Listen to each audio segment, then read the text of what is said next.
2022년에 부활주일을 이제 이틀 앞두고 드려지는 성금요 예배입니다.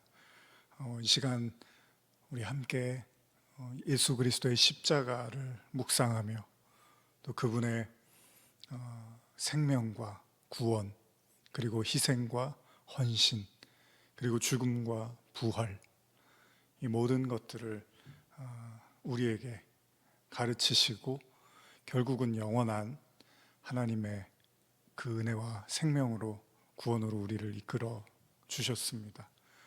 오늘 그 주님의 은혜를 바라보며, 오늘 그 주님의 그 십자가를 바라보며 여러분과 함께 잠잠히 주님 앞에 나가기를 원합니다. 우리 다 같이 사도신경 고백하시겠습니다.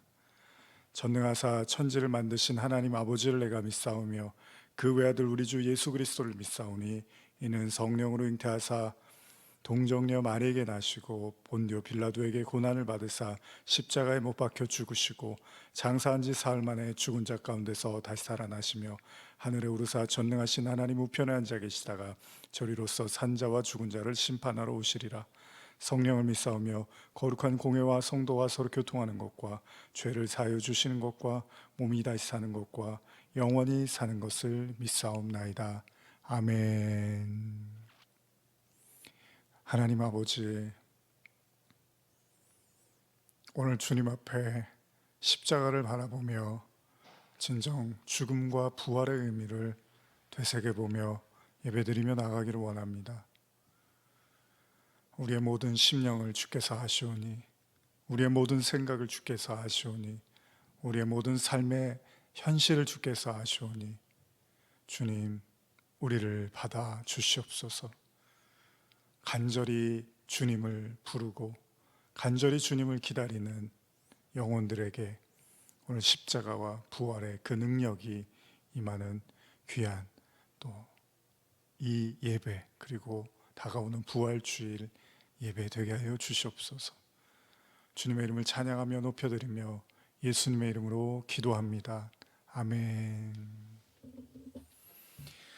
네, 우리 오늘 여러분과 함께 물론 녹화된 영상으로 드려지는 예배지만 오늘 예배를 통해서 함께 십자가, 우리 지난 월요일부터 화, 수, 목 어제까지 소생이라는, 다시 죽고 다시 사는 그 소생이라는 주제를 가지고 여러분과 함께 잠깐이나마 묵상의 시간을 가졌는데요. 이제 오늘은 십자가에 예수님께서 못 박히신 날이죠. 그날을 기념하며 저희가 예배 드리는 건데요. 오늘은 정말로 예수님 성경에서 보았던 죽고 살아나는 일들, 그런 일들이 계속해서 있었습니다. 많지는 않았지만, 그러나 오늘은 이제 예수님 당신이 죽음을 맞이하는 그 날이었죠. 예수님께서 스스로 제물이 되셔서 십자가를 지시고 골고다 언덕을 오르시고 결국은 숨을 거두셨던 바로 그 죽음을 기억하며, 그러나 그 죽음이 절망과 끝이 아니라 다시 살아나시는 진정한 소망과 생명이라는 사실도 믿으며 오늘 함께 예배 드리기를 원합니다. 우리 찬양 한 곡 부르시고 또 말씀 듣고 또 찬양 부르시고 이렇게 해서 함께 오늘 성금요 예배를 우리 각 가정에서 또 영상을 통해서 함께 예배 드리시겠습니다. 우리 함께 갈보리산 위에 함께 찬양하시겠습니다. 시간은 찬양하셔도 좋고 그냥 조용히 묵상하셔도 좋고요. 또 지난 한 주 죽음과 부활에 대한 묵상 나누었는데, 그런 죽음과 부활의 의미가 무엇일까 또 생각해 보시는 시간을 갖는 것도 좋으실 것 같습니다. 우리 함께 찬양하시겠습니다. 갈보리산 위에 십자가 섰으니 주가 고난을 당한 표라. 험한 십자가를 내가 사랑함은 주가 보혈을 흘리 최후 승리를 얻기까지 주의 십자가 사랑하리. 빛난 멸류관 받기까지 험한 십자가 붙들겠네. 멸시천대 받은 주의 십자가에 나의 마음이 끌리도다. 귀한 어린 양이 세상 죄를 지고 험한 십자가 지셨도다. 최후 승리를 얻기까지 주의 십자가 사랑하리. 빛난 멸류관 받기까지 험한 십자가 붙들겠네. 험한 십자가에 주가 흘린 피를 믿는 마음으로 바라보니 나를 용서하고 내 죄 사시려 주가 흘리신 보혈이라. 최후 승리를 얻기까지 주의 십자가 사랑하리. 빛난 멸류관 받기까지 험한 십자가 붙들겠네. 제가 마지막 4절 부를 때 조용히 우리 함께 가사를 들으며 여러분들 마음속에 얼마나 많은 또 상심과 어려움들, 또 건강으로 인해서 또 물질적으로 또 여러 가지 정신적으로 또 많은 어려움들과 고통들이 있었다면 예수님이 채찍에 맞으시고 창에 찔리시고 그렇게 물과 피를 쏟으신 이유는 바로 우리의 영원한 삶과 우리의 모든 고통으로부터의 치유입니다. 주님께서 우리를 새 생명 가운데 인도하기 위하여 십자가를 지셨습니다. 이 시간에 우리 조용히 4절을 부를 때 조용히 그 십자가 앞에 여러분들의 마음을 쏟고 하나님, 내 모든 무거운 짐 주님 십자가 앞에 내려놓습니다. 나를 불쌍히 여기시고 나를 도와주시고 살펴주시고 은혜 내려주시고 새롭게 하시고 주님과 함께 십자가에 못 박히게 하여 주시옵소서. 기도하시겠습니다. 주님 예비하신 나의 본향집에 나를 부르실 그날에는 영광 중에 계신 우리 주와 함께 내가 죽도록 충성하리. 최후 승리를 얻기까지 주의 십자가 사랑하리.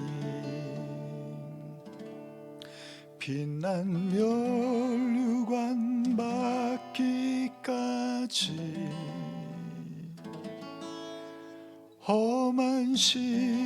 십자가 붙들겠네. 우리 후렴만 같이 불러볼까요? 최후 승리를 얻기까지 주의 십자가 사랑하리. 빛난 멸류관 받기까지 험한 십자가 붙들겠네.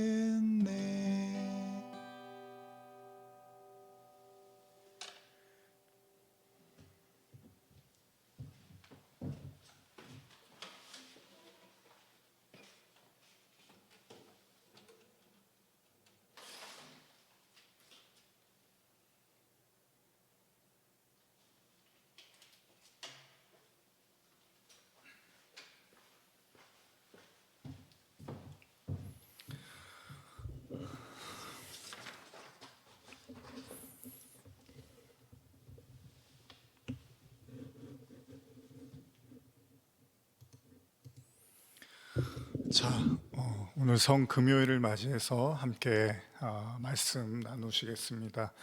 우리 지난 월요일부터 소생, 다시 죽고 다시 살다라는 주제로 계속 묵상해 왔는데요.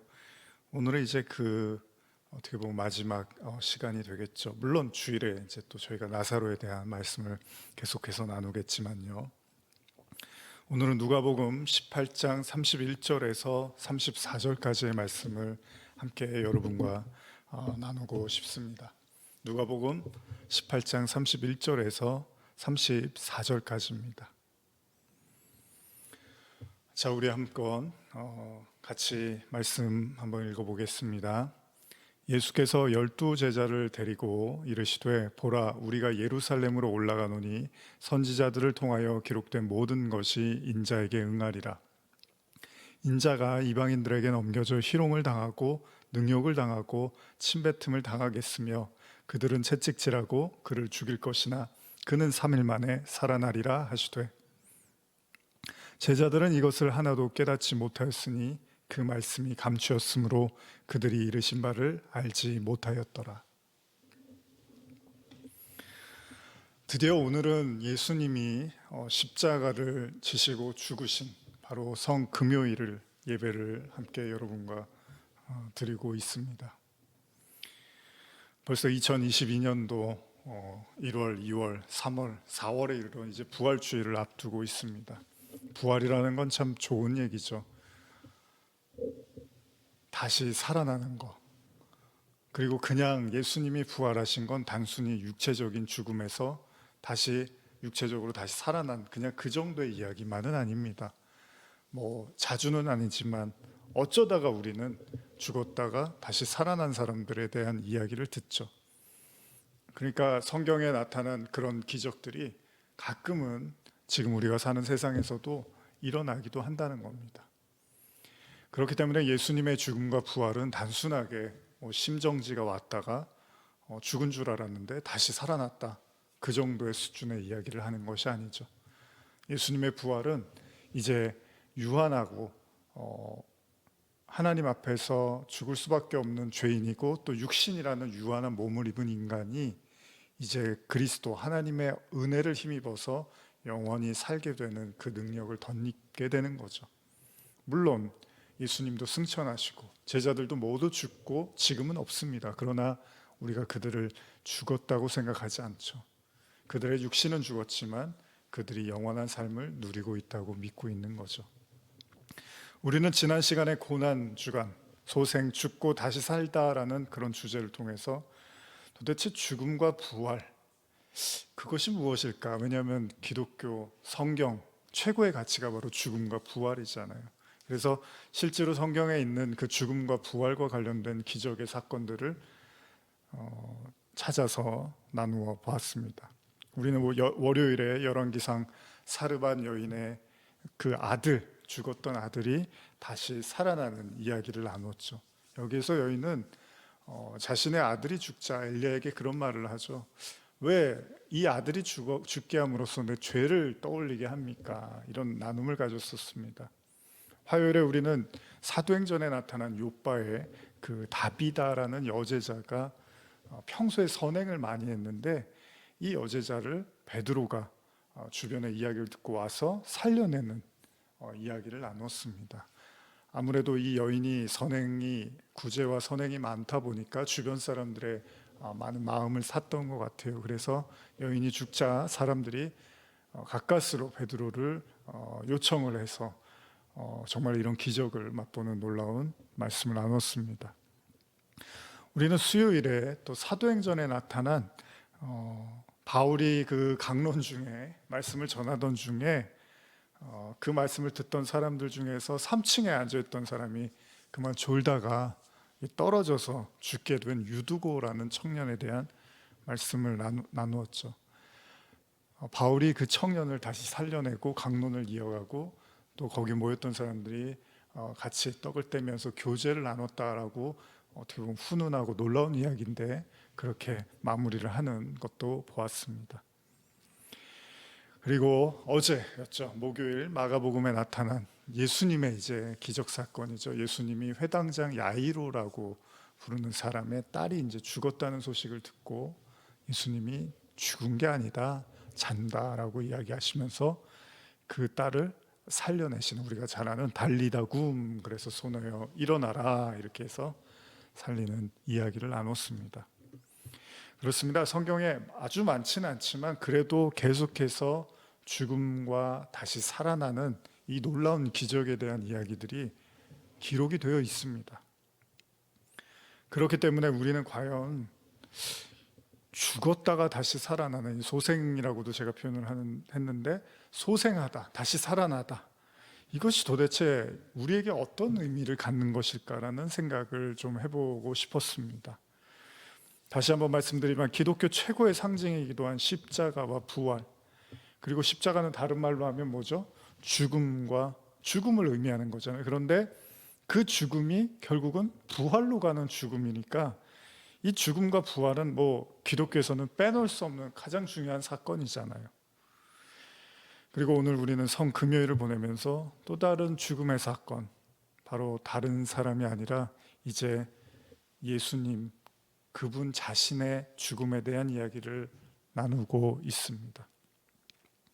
그동안 우리가 나눴던 이야기는요, 하나님께서 당신의 선지자를 통해서 죽은 자를 살려내거나 또 신약에 와서 또 마찬가지로 예수님이 그 제자들을, 예수님이라든지 또 제자들을 통해서, 사도들을 통해서 죽은 자를 살려내는 이야기를 또 심심치 않게 보았습니다. 그러나 지금 우리는요, 하나님이시기도 하고 또 육신의 몸으로 오신 예수님, 하나님이신 예수님, 그분께서 직접 죽음을 맞이하는 바로 십자가 사건에 대한 이야기를 하려고 하는 거잖아요. 오늘 본문은 예수님께서 제자들에게 자신이 겪게 되는 그 고난과 십자가의 그 죽음에 대한 이야기를 하십니다. 물론 제자들은 전혀 알아듣지도 못하고 이해하지도 못합니다. 물론 제자들이 예수님과 함께 하면서 예수님이 죽은 자를 살려내시는 그런 기적을 보기는 했잖아요. 그죠? 근데 정작 자신들의 스승, 그리고 하나님의 아들 메시아가 죽게 된다는 것에 대해서는 상상도 못했습니다. 그렇기 때문에 예수님이 이 십자가 이야기를 할 때 굉장히 당황스러웠을 것이고 듣고 싶지 않았을 거고 또 믿고 싶지도 않았을 겁니다. 근데 문제는 뭐죠? 예수님이 실언을 하시는 분이 아니에요. 실없이 말씀을 하시는 분이 아니에요. 반드시 일어날 일이기 때문에 말씀을 하신 거죠. 오늘의 본문을 제가 현대로 한 번 더 읽어드리겠습니다. 누가복음 18장 31절에서 33절까지 읽어드릴게요. 예수께서 12제자를 불러 모으시고 말씀하셨다. 너희도 알다시피 우리는 지금 예루살렘으로 올라가고 있다. 우리가 거기에 도착하면 나를 두고 말한 예언자들의 예언이 사실로 이루어질 것이다. 나는 이방인들의 손에 넘어가 조롱과 수치를 당할 것이다. 그들은 내게 침을 뱉고 채찍질하며 마침내 죽일 것이다.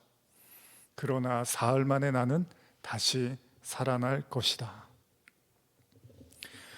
제자들이 아마 이 이야기를 들을 때 만약에 정말 있는 그대로 이 얘기를 들었다면 정말 억장이 무너지는 소리가 될 거예요.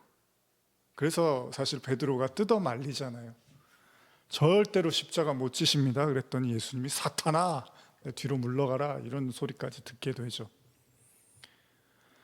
어쨌든 간에 제자들이 생각하는 그 십자가는 예수님 자기네들이 생각했던 왕국하고는 너무나 거리가 먼 거였습니다. 그렇기 때문에 이 십자가의 얘기를 받아들이기가 어려웠습니다. 그런데 여기 중요한 얘기가 있습니다, 여러분. 오늘은 사실은 물론 예수님의 십자가의 죽음도 중요하지만 그 죽음 이후에 예수님이 하신 말씀이 있죠. 예수님이 분명 자기 자신이 예루살렘에 올라가면 자신은 이방인들의 손에 넘어가서 조롱과 수치를 당하게 될 것이고 침뱉음과 채찍질을 당할 것이라고, 결국은 죽게 될 거라고 말씀을 하십니다. 물론 이 일들은 실제로 일어났습니다. 그리고 이 십자가라는 환난 때문에 제자들도 다 뿔뿔이 흩어지잖아요. 그리고 결국은 예수를 부인하기까지 이르게 되죠. 십자가가 참 무서웠던 거잖아요. 근데 여러분, 우리가 제자들이 부인했대, 도망쳤대, 십자가 예수는 못 받아들였대, 막 이런 얘기 우리가 많이 나눴는데, 근데 사실 예수님의 얘기를 잘 들어보면 어떻습니까? 아니, 예언의 앞에 부분이 맞았으면 뒤에 부분도 맞는 거잖아요. 예수님이 뭐라고 하십니까? 예수님의 이야기가 모두가 원치 않는, 어떤 제자들도 받아들이고 싶지 않는 죽음에 대한 이야기도 분명히 했지만 그 다음에 예수님이 뭐라고 하셨냐는 거예요. 뭐라 그러셨죠? 그들은 채찍질하고 그를 죽일 것이나 그는 3일 만에 살아나리라. 중요한 사실은 예수님이 자신의 죽음도 분명히 알고 계셨지만 또 한 가지 예수님이 분명히 알고 계셨던 건 자신이 반드시 다시 살아날 것도 알고 계셨다는 거예요. 그렇기 때문에 오늘의 본문 누가복음 외에도요, 다른 본문에도 이 이야기들이 복음서에도 기록이 되어 있습니다. 제가 한번 읽어드릴게요. 마태복음 17장 23절, 죽임을 당하고 제3일에 살아나리라 하시니 제자들이 매우 근심하더라. 마태복음 20장 19절, 이방인들에게 넘겨주어 그를 조롱하며 채찍질하며 십자가에 못 박게 할 것이나 제3일에 살아나리라. 마가복음 10장 34절, 그들은 능욕하며 침뱉으며 채찍질하고 죽일 것이나 그는 3일 만에 살아나리라 하시니라. 누가복음 18장 33절, 오늘의 본문이었죠. 그들은 채찍질하고 그를 죽일 것이나 그는 3일 만에 살아나리라 하시되. 뭔가요, 여러분? 십자가에 대한 죽음도 말씀하셨지만 반드시 살아날 거라는 얘기를 계속해서 강조하고 있었습니다. 근데 사람은 참 그래요. 자기가 보고 싶은 것, 듣고 싶은 것만 듣고, 그렇잖아요. 혹시 뭐 그런 거 있나요? 우리가 잘 모르는 단어를 누가 말을 하면 그걸 내가 모르는 단어지를 모르고 내가 알고 있는 비슷한 단어랑 이렇게 연결해서 그거를 얘기하는 줄 알잖아요. 그래서 지금 제자들도 그냥 알고 싶은 것, 듣고 싶은 것만 듣는 거예요. 예수님이 십자가에 못 박혀서 죽으신대요. 예수님이 체포돼서 죽임을 당하신대요. 근데 그 다음 얘기는 안 들리는 거예요. 왜냐하면 인간은 죽으면 다시 못 살아나잖아요. 그러니까 예수님이 내가 죽었다가 다시 살아날 거야, 죽었다가 살아날 거야, 아무리 얘기를 해도 받아들이고 싶지도 않지만 일단은 받아들인다 하더라도 그럼 죽는다는 얘기십니까? 여기까지만 이제 듣는 거예요. 그래서 베드로도 뜯어 말리는 거잖아요, 예수님을. 아니, 하나님의 영광을 위해서 죽고 살아날 거야, 여기까지 봐야 되잖아요. 실제로 제자들도, 성경도 다 뭐라 그럽니까? 그 부활과 관련된 사건을 일으키시면, 예수님이 죽은 사람을 살려내시거나, 뭐 구약도 마찬가지지만 신약에서 그런 일들이 일어나면 많은 사람들이 놀라서 믿었더라, 이렇게 끝난단 말이에요. 그러니까 본인들이 봤어요, 예수님이 그런 일들을 하는 거를. 근데도 정작 예수님이 그런 말씀을 하실 때는 내가 죽을 거야, 거기까지만 들리는 거예요. 아니 50%가 맞았으면 나머지 50%도 맞을 확률이 높은 거잖아요. 물론 당시 상황에서 예수님 맨날 쫓기고 예수님 죽이려고 종교 지도자들이 항상 벼르고 있었기 때문에 한 번은 걸리면 죽게 되겠지, 그러면 본인 발로 가서 죽겠다는 얘기인가, 여기까지는 생각했을 거예요. 그래서 그 죽음이 뭐 그렇게 대단하게 예언처럼 들리지 않았을지도 몰라요. 워낙 공격을 많이 받았으니까. 그러나 예수님이 또 하신 말씀, 다시 살아날 거에 대해서는 전혀 안 들렸다는 거예요. 아예 안 들렸다는 거예요. 이 지점에서 우리는 질문해 봅니다. 여러분, 인간에게 죽음이라는 건 뭘까요? 뭐 저보다 오래 사신 분들은 뭐 더 거기에 대한 뭔가 깊이 있는 어떤 말씀들을 하실 거라고 생각을 합니다. 제 그냥 시각에서는 뭐 모든 것의 끝, 불가능한 것, 다시 되돌릴 수 없는 것, 사라지는 것, 이 세상 사람이 아닌 것, 뭐 흙으로 돌아가는 것, 없어지는 것, 뭐 그런 정도로 생각을 할 수 있겠죠. 작년에 아버지가 이제 돌아가시고 그런 참 이제 다시 돌아오실 수가 없구나, 뭐 이런 생각들을 이제 좀 며칠 동안 했었는데, 죽는다는 거는 이제 더 이상 이 세상과는 무관한 사람이 됐다는 거잖아요. 그렇다면 예수님에게 죽음의 의미는 뭘까요? 예수님에게 죽음의 의미,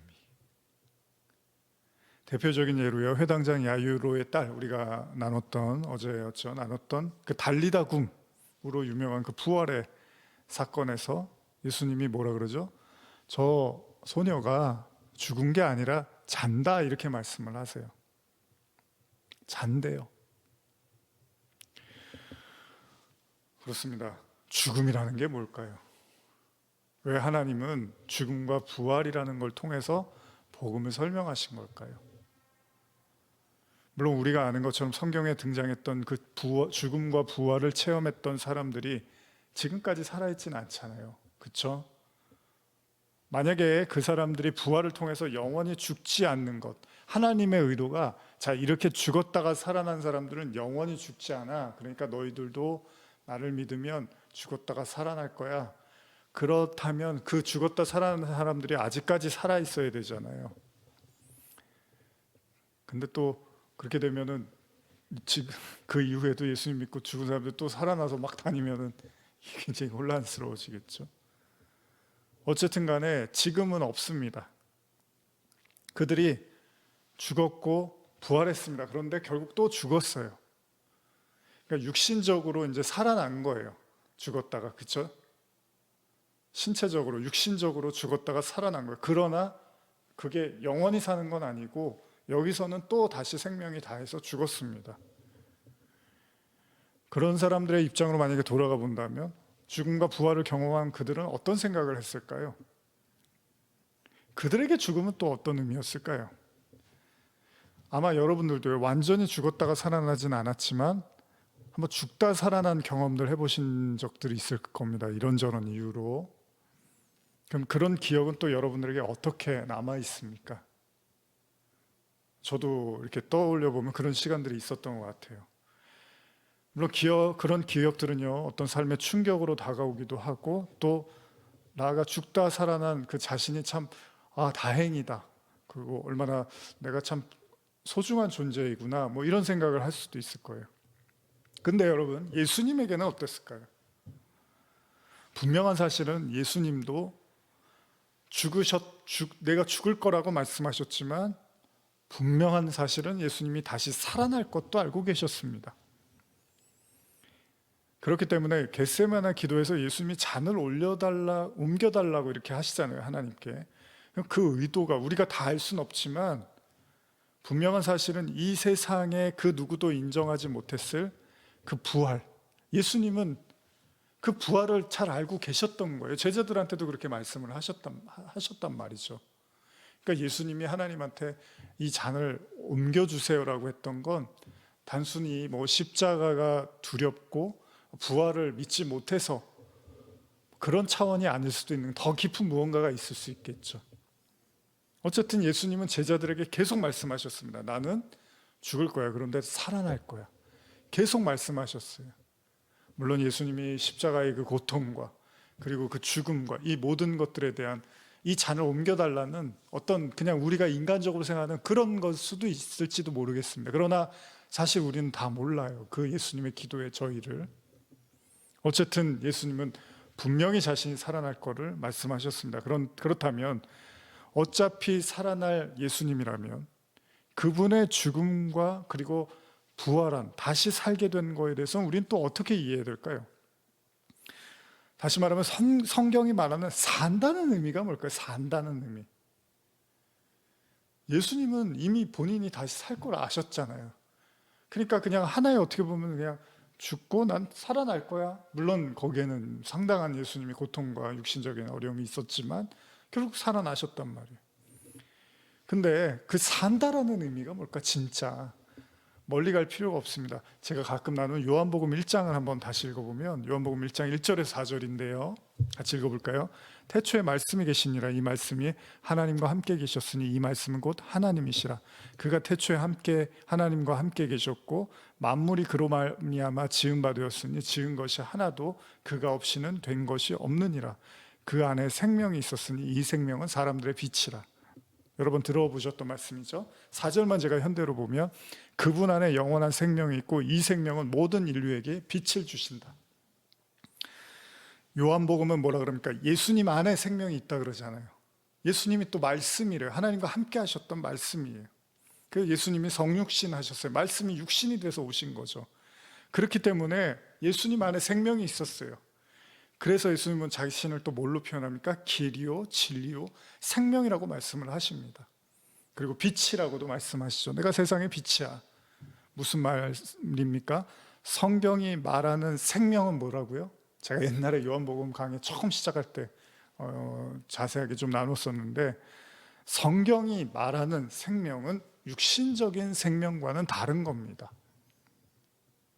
하나님이신 예수님에게 이미 태초부터 말씀으로 계셨던 그 하나님 아들에게 죽음이라는 게 어떤 의미일까요? 아니 죽음이라는 게 의미가 있나요? 아니 이미 영원한 생명을 소유한 분, 아니 그 생명 자체인 본체이신 그 하나님의 아들에게 죽음과 부활이라는 게 무슨 의미가 있을까요? 무슨 말입니까? 이미 예수님은 생명이잖아요. 생명 그 자체잖아요. 생명 그 자체는 뭐예요? 죽음과는 무관한 존재라는 거잖아요. 어제나 오늘이나 내일이나 영원토록 동일하신 그 주님에게 죽음과 부활이라는 게 무슨 의미가 있습니까? 이미 생명인데 그분 자체가.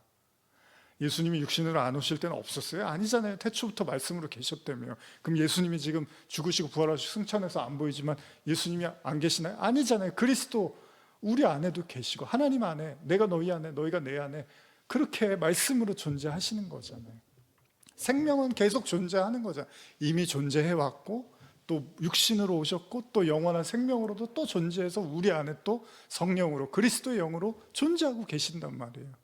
없어질 수가 없어요. 생명은.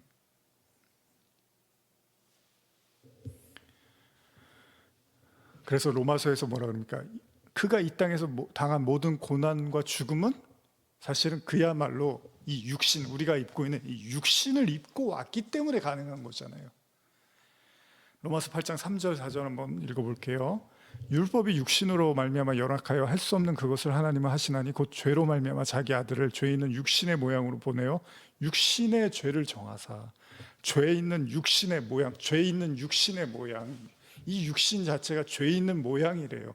그래서 그 육신의 죄를 정하셨고 육신을 따르지 않고 그 영을 따라 행하는 우리에게 율법의 요구가 이루어지게 하려 하십니다. 분명한 사실은 하나님의 아들이 우리 죄를 위하여 우리와 같은 육신을 입고 와서 고난을 당하고 죽으신 거잖아요. 그리고 사흘 만에 부활하셨습니다. 우리와 똑같은 모습으로 오신 거잖아요. 그래서 그 육신은 성경에서 신약에서도 죽었다가 부활했지만 그런 기적을 체험한 사람들이 결국 또 죽었어요. 그러니까 그 육신은 이제 언젠가는 사라질 거예요. 그러나 여기서 중요한 사실은 예수님은 이미 생명 그 자체였다는 거예요.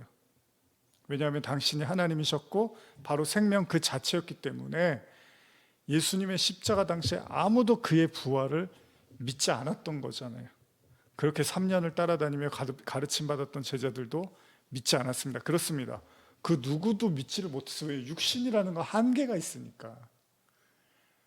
그리고 정말로 그 죽었다가 부활했던 그 구약에 그런 사람들이 계속 살아있는 게 아니잖아요. 물론 예수님은 이제 새 몸으로 부활하셔서 그 영원한 그 하나님의 나라를 우리에게 설명하고 있지만, 어쨌든 간에 이 땅에서 그 기적을 경험했다고 해서 우리가 계속 사는 건 아니란 말이죠. 그건 이제 다른 차원의 하나님의 어떤 몸을 입게 되는 거잖아요. 근데 중요한 건 뭡니까? 예수님이 분명히 말씀하십니다. 뭡니까? 죽음을 앞두고 다시 살아나리라 말씀을 하셨어요. 다시 살아나리라. 자, 우리가 지난 고난주간 동안에 나누었던 죽었다가 다시 살아난 사람들, 물론 이것은 매우 소수이고 지금 역시도 예수님을 믿었다고 해서 이런 일들을 쉽게 경험하지는 못합니다. 그야말로 기적 중의 기적입니다. 또 구원을 받았다면 몇몇의 성경 인물들처럼 그들이 겪었던 육신적인 죽음과 부활을 인생에서 꼭 겪는 게 아니라는 거예요. 저와 여러분들이 예수님 잘 믿으면 죽었다가 살아나는 걸 겪는 게 아니란 말이죠. 앞서 말했지만 다시 말하지만 그런 사람들은 지금 다 사라지고 없습니다. 그들은 영원한 그 어떤 그곳에 있을 거예요. 그렇기 때문에 이제 곧 다가올 부활주의를 바라보면서 우리는 예수님이 제자들에게 말씀하셨던 이 다시 살아난다라는 말의 의미를 깊이 생각해 볼 필요가 있습니다. 그렇습니다. 생명의 본체이신 예수님에게 살아날 것이라는 말은 너무나 당연한 말입니다. 그렇잖아요. 물론 예수님의 육신은 십자가에서 죽으셨습니다. 그러나 그는 다시 부활의 몸으로 나타나셨습니다. 그리고 모든 성도 역시도 이 부활을 바라고 고대하는 거잖아요. 근데 이것보다 더 중요한 게 있습니다.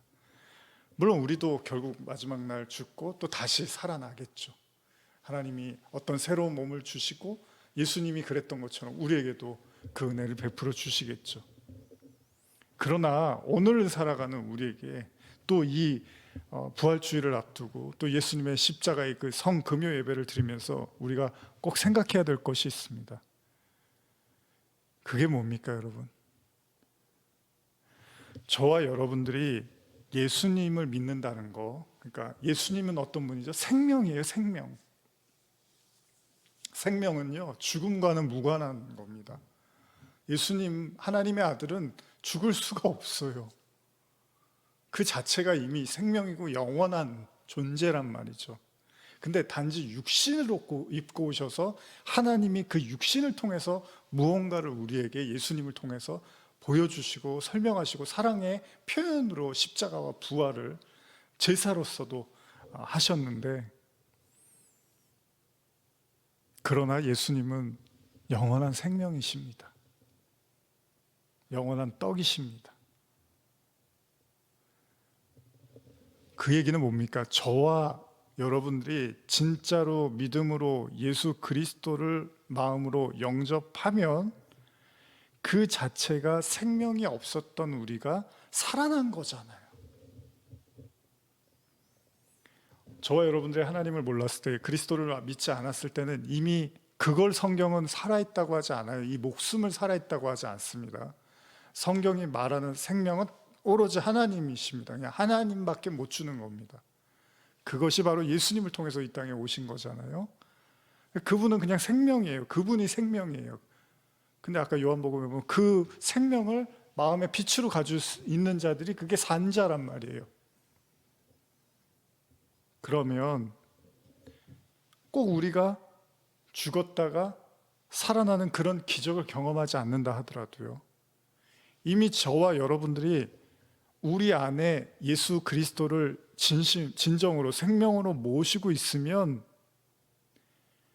그게 바로 죽었다가 다시 살아나는 게 되는 거예요.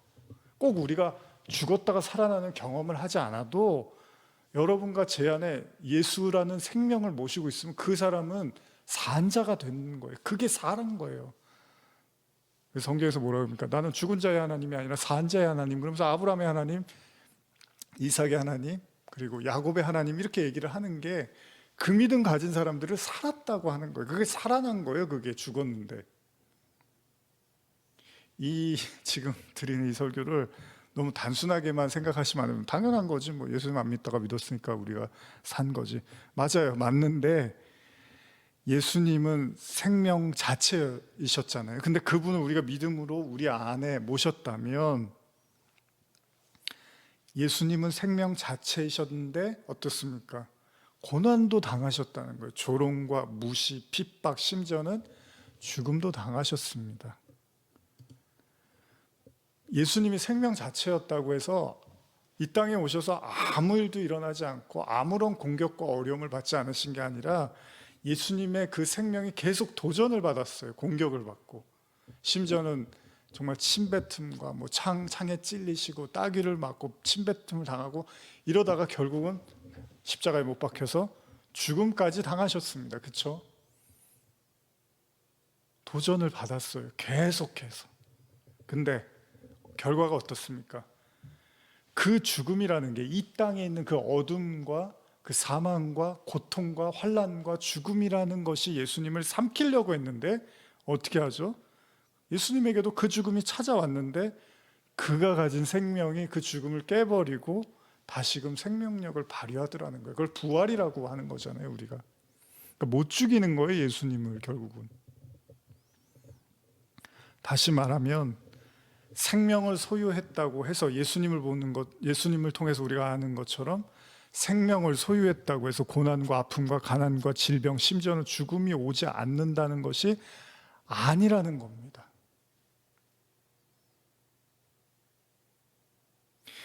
오히려 그런 생명을 소유하였기 때문에 계속해서 그런 어둠과 죽음과 고난과 환난과 질병이 우리를 계속해서 도전해 옵니다. 그런데 저와 여러분들 안에 하나님 아들을 믿는, 요한일서에 보면 세상을 이기는 믿음은 이것이니 그리스도를 믿는 믿음이잖아요. 그 믿음이 생명으로 있으면 그런 수많은 도전들을 우리가 받지만 여러분들이 이기는 게 아닙니다. 그 안에 있는 그 생명이 그것들을 결국은 무너뜨린다는 거예요. 우리 힘으로 이기는 게 아닙니다. 여러분 안에 계시는 그리스도가 그걸 이기게 해주십니다. 우리는 결국은 좌절하고 실망하고 포기할 거예요. 아, 이거 안 되는구나. 아무리 예수 믿어도 이거는 내가 못 이기는구나.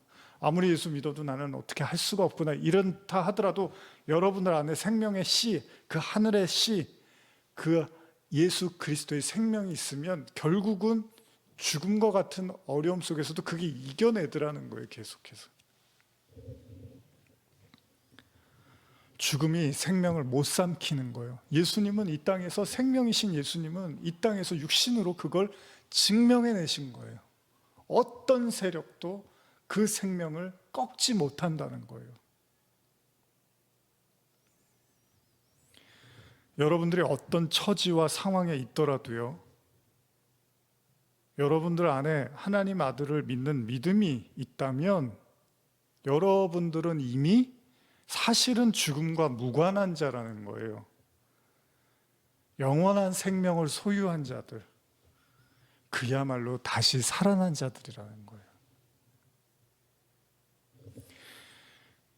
다시 말하면 이 세상 그 어떤 것도 그 생명을 무너뜨릴 수 있는 것이 없다는 것을 계속해서 우리의 신앙과 삶에서 확인해 나가는 거예요. 그게 날마다 죽고 날마다 사는 거예요.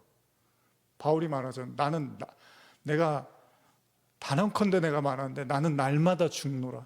그러잖아요. 그 얘기는 뭐예요? 매일 그 도전을 받고 있지만 그런데 자기 안에 있는 이제 내가 산 게 아니라며요. 내 안에 그리스도가 살았다며. 그 그리스도라는 생명력이 그거를 계속해서 꺾어가고 깨가면서 다시금 생명력을 발휘하더라는 겁니다. 여기서 생명력은 자아가 아닙니다. 자아하면 안 됩니다. 자기가 죽고 그리스도의 생명력으로 살아가는 거예요. 내 힘으로 살아가는 게 아니라. 그래서 예수님이 완전히 죽으시고 하나님이 살리셨다고 표현하죠. 그러나 우리가 혼돈하지는 말아야 됩니다. 오해하지는 말아야 됩니다. 뭡니까? 그렇습니다. 그 생명이 있다고, 그 믿음이 있다고 해서 고난과 어려움이 없다는 말이 아니라는 겁니다.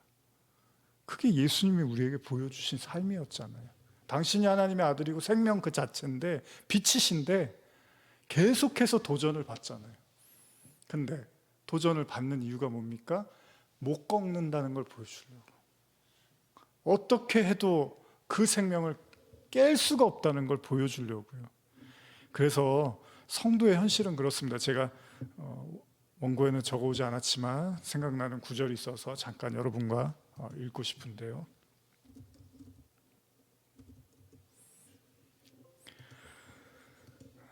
고린도후서 4장에 보시면요, 제가 한번 찾아서 읽어드리겠습니다. 여러분들이 좋아하시는 말씀이기도 한데, 제가 4장 6절부터 한번 읽어드릴게요. 어두운데 빛이 빛이라 말씀하셨던 그 하나님께서 예수 그리스도의 얼굴에 있는 하나님의 영광을 아는 빛을 우리의 마음에 비추셨느니라. 우리가 이 보배, 생명이잖아요, 질그릇에 가졌으니 이는 심히 큰 능력은 하나님께 있고 우리에게 있지 아니함을 알게 하려 함이라. 이 생명을 가지면 내가 내 힘으로 이거를 이겨낼 수 있는 게 아니라, 나는 사실은 못 이기고 나중에 두 손 두 발 다 들지만 내 안에 있는 그 믿음, 그 그리스도의 생명력이 이거를 이기게 한다는 겁니다. 그래서 하나님에게 능력이 있는 거구나라고 고백을 한다는 거예요. 계속 읽어볼게요. 4장 8절. 우리가 사방으로 우겨쌈을 당하여도 쌓이지 아니하며 답답한 일을 당하여도 낙심하지 아니하며 박해를 받아도 버림받지 아니하며 거꾸러뜨림을 당하여도 망하지 아니하고 우리가 항상 예수의 죽음을 몸에 짊어짐은 예수의 생명 또한 우리 몸에 나타나게 하려 함이라. 잘 이해하셨습니까? 현대로 한번 더 읽어드릴게요. 이렇게 사방으로 우겨쌈을 당하고 답답한 일을 당하고 박해를 받고 거꾸러뜨림을 당해도 성도가 망하지 않는 이유는, 10절을 현대로 한번 읽어드릴게요. 우리 몸은 예수께서 그러하셨던 것처럼 부단히 죽음에 직면하고 있습니다. 그러나 분명한 것은 생명이신 그리스도께서 우리 속에 살아계시다는 겁니다.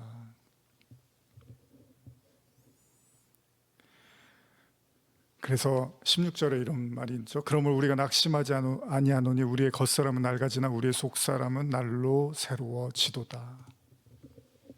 여러분들, 이게 오늘 우리가 이제 나중에 죽어서 다시 부활하여 그 영원한 하나님 나라에 가는 것, 물론 그 은혜도 있습니다. 그것도 우리가 고대하지만 이 땅을 살아가는 지금 우리가 반드시 알아야 될 것은, 여러분과 제 안에 하나님의 아들을 믿는 믿음이 있다면 이미 그는 죽음과 무관한 자, 즉 영원한 생명을 소유한 그야말로 그들이 다시 살아난 자고 영원히 살아갈 자들이라는 겁니다. 그 어떤 것도 그 생명을 무너뜨릴 수가 없는 거예요. 예수님이 그걸 보여주러 오신 거예요.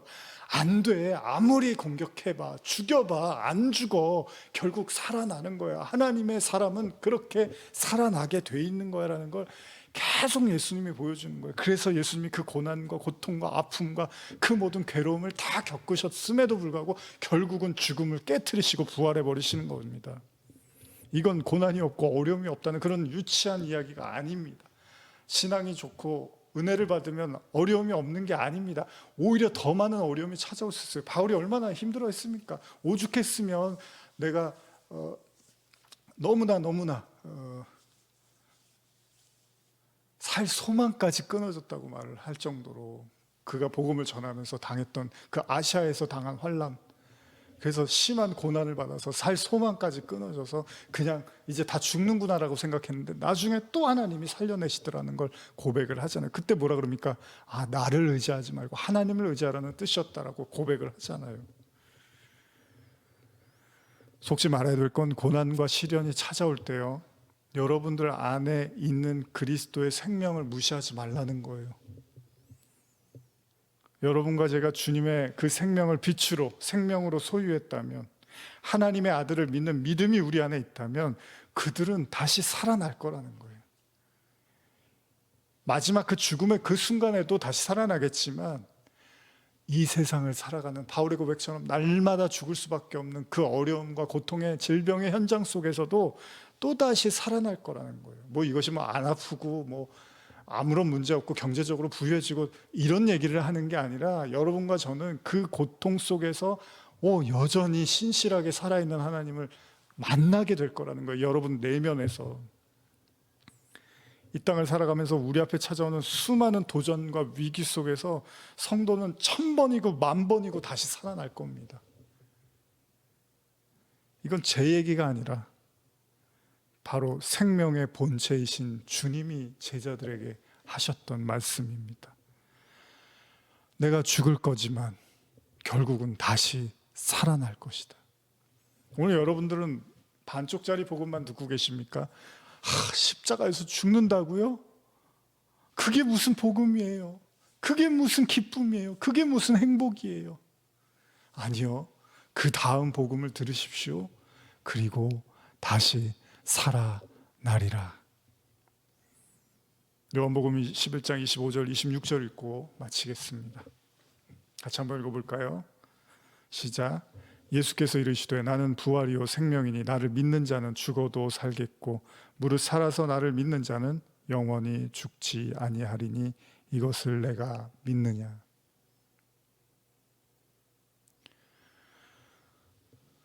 다시 살아날 것입니다.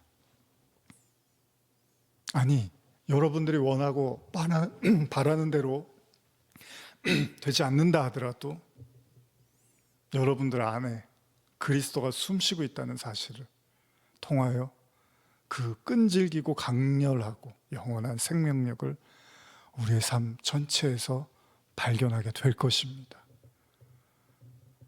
생명을 붙잡으십시오. 기도하시겠습니다. 하나님 아버지, 고난이 오면 고난만 보입니다. 어려움이 찾아오면 어려움만 보입니다. 그러면서 예수님을 우리는 원망하기도 합니다. 왜 당신을 믿는데 이렇게 힘들고 어렵기만 합니까? 그러나 진짜 복음은 무엇이었습니까? 생명이신 주님도 그 수많은 도전을 받고 결국 십자가에 못 박혀 죽으셨다는 것입니다. 그러나 복음은 거기서 끝나지 않습니다. 그럼에도 불구하고 그는 살아나셨습니다. 이제 우리의 삶에 제자들이 그랬던 것처럼 오늘 우리에게 다시 소생의 기쁨과 은혜가 이 십자가의 죽음을 통하여 부활에 이르는 그 크고 비밀한 능력이 우리 안에 깊이 임하기를 간절히 사모합니다. 예수님의 이름으로 기도합니다. 아멘. 자, 우리 마지막으로 성자의 귀한 몸, 우리 찬양하시면서 오늘 들으셨던 말씀을 떠올리시면서 여러분들 안에 있는 생명으로 함께 하시는 주님만 바라보며 우리가 이기는 것이 아니라 주님이 이기게 하실 겁니다. 여러분들이 믿음을 소유했다면 주님이 이기게 하실 것입니다. 우리 같이 찬양하시면서 축도로 마치겠습니다.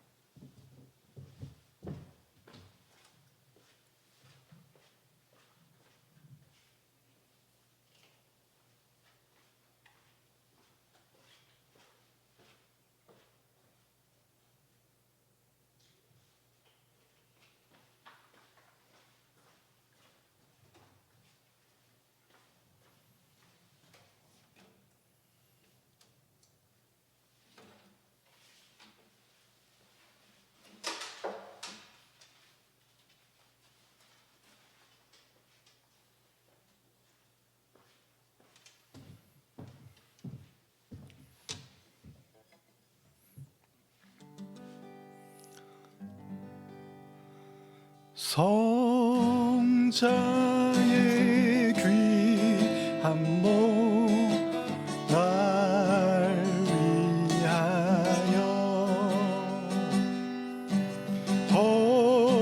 버리신 그 사랑 고마워라. 내 머리 숙여서 주님께 비는 말 나 부어 주님께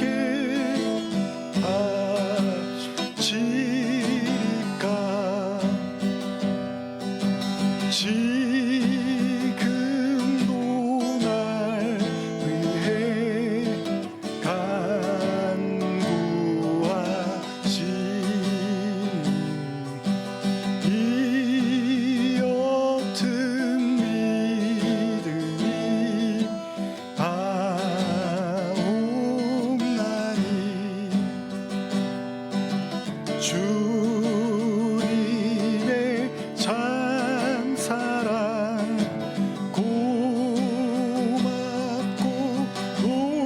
놀라워 찬송과 기도를 쉬지 않네. 주님의 십자가 나도 지고 신실한 믿음과 마음으로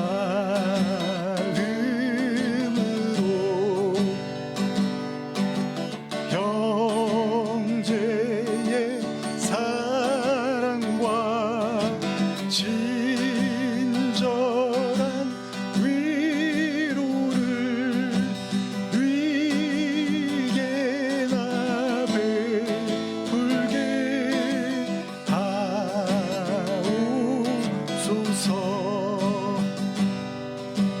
만 가지 은혜를 받았으니 내 평생 슬프나 즐거우나 이 몸을 온전히 주님께 바쳐서 주님만 위하여 늘 살겠네.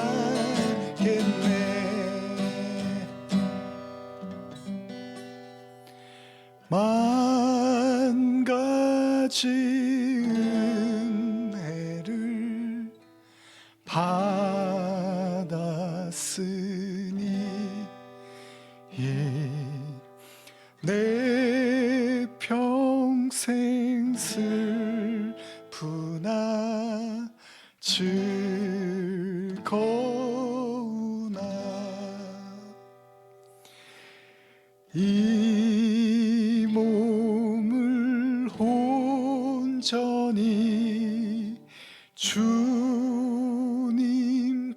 몸을 온전히 주님께 바쳐서 주님만 위하여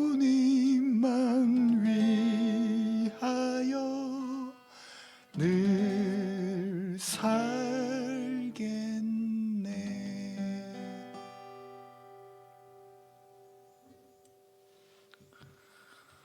지금은 우리 주 예수 그리스도의 은혜와 하나님 아버지의 사랑과 성령의 교통하심이 만 가지 은혜를 받았으니 내 평생 슬프나 즐거우나 이 몸을 온전히 주님께 바쳐서 주님만 위하여 늘 살겠네. 이렇게 고백하며 오로지 우리 안에 영원한 생명을 주신 그 하나님께 감사와 찬양을 올리며 또한 우리에게 수없이 다가오는 많은 도전과 그 어둠의 그늘 아래서 그럼에도 여전히 우리 안에 생명이 이기고 또 이기고 영원히 살게 하심을 믿고 바라보며 그렇게 주님께 기도하며 나아가는 모든 성도들 머리 위에 특별히 병상에서 그 시간들을 견디며 보내고 있을 성도의 머리 위에 또한 질병으로 생각지도 못한 아픔으로 정말 삶의 소망까지 잃어버릴 만큼의 고통 속에 그렇게 부르짖는 영혼들의 머리 위에 지금부터 영원히 있을지어다. 아멘.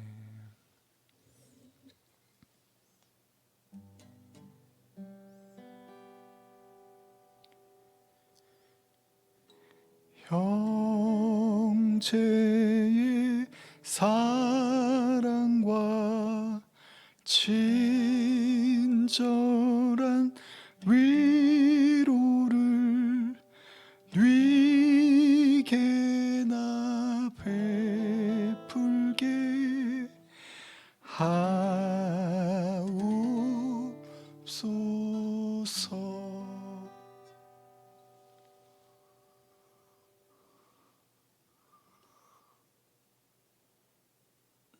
평안한 저녁, 주님의 십자가로 말미암아 은혜를 누리는 저녁 되시고 부활주일에 뵙겠습니다.